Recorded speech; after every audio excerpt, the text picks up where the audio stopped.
Look at just how dusty all this is. Anyway, that's not what we're here for. If you haven't had your early morning coffee, I strongly suggest you have it before watching this video, because we're going to talk about something that's going to have to stretch your brain muscles. Right. Let's say you have a ship. You have a wooden boat, and you take that wooden boat on massive, awesome adventures. And as you take that wooden boat on massive, awesome adventures, you end up in a situation where bits wear out and break, just like anything you take on awesome adventures. And like a good, responsible ship owner, you take it to the shipyard and you replace the bits that are worn out or broken. Well, at what point, as you gradually replace all the pieces that wear out and break, does that ship that you originally have stop being the ship you originally had? What happens if you replace every single bit of that ship over a number of years so that not one piece of the original ship even remains? It's an interesting question, because are you left with the same ship, or are you in a situation where you have a new ship under the same name? What gets really interesting is when you take that same thought and you apply it to humans. Every single human on this planet replaces their entire body, their brain, their body, like their skin, their organs, their bones, about every 10 years.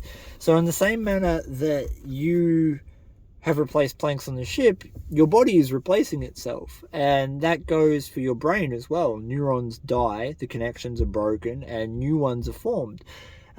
That's why we have a thing called brain plasticity, which is the best example for that is if a person has a stroke and they forget how to speak, or maybe they cannot articulate words, or they have a stutter.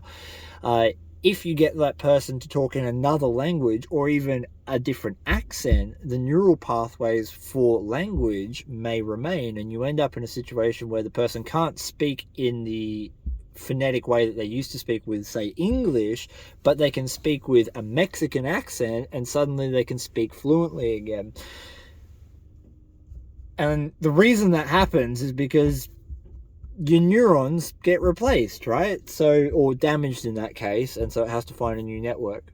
My point about saying all that is that you're not the same person you were 10 years ago. You're literally not. You're not that person that experienced a set amount of things and some bits broke and got replaced. You're now almost entirely new, and about every 10 years you get made to be new again.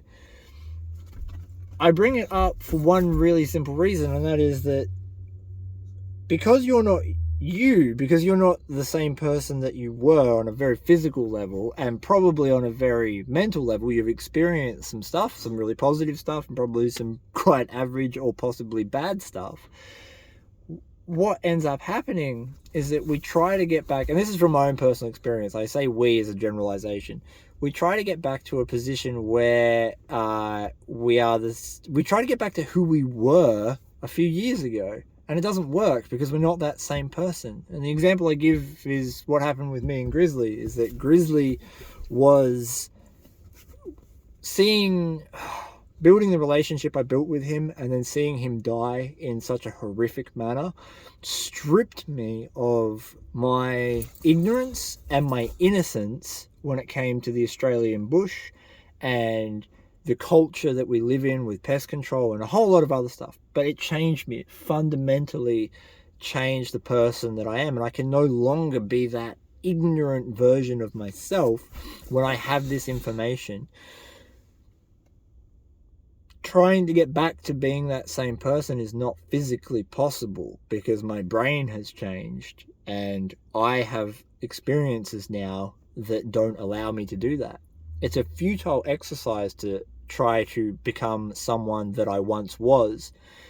I think the thing that I've learned from this is that you have to project forward. You have to envision the best version of yourself and take action towards that instead of letting it happen accidentally. So many of us are replacing parts accidentally. Oh, this good thing happened, so now we're doing this particular action. Or, oh, this bad thing happened, so now I've got a coping mechanism that's not planned out and not thought about. You can take action towards becoming the person that you want to become, because ultimately we only have right now, the future isn't guaranteed. For all we know, the universe could get switched off tomorrow. We don't know. We literally don't have any idea. Consciousness is the only reason we can forward project that we have a tomorrow.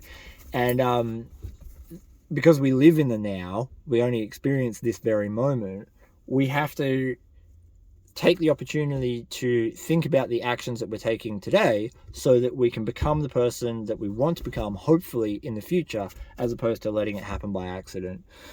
And it's a very powerful position to be in, because instead of a futile attempt to reach back to your older self, you can develop who you are consciously.